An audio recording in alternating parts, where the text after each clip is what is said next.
এই মন্দিরটার নাম হলো 108টা দেবতা। কি ঠাকুর দাঁড়া, এটা হচ্ছে ও শিব ঠাকুর, মা অনেক রকম। আচ্ছা,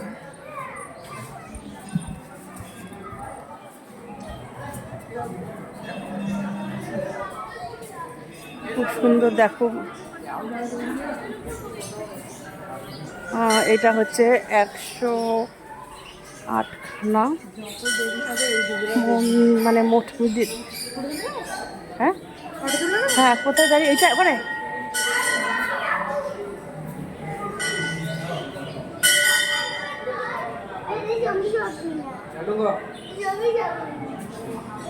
একটু ফটো তুলে দেবা? হ্যাঁ, আমি তো ঘুরে আসি। দারুণ মন্দির, মন্দিরটা দারুণ দারুণ, পুরো ঘুরে আসলে মন্দিরটা শেষ হবে না। যা একটু ফটোটা তুলি, তারপরে দেখাচ্ছি।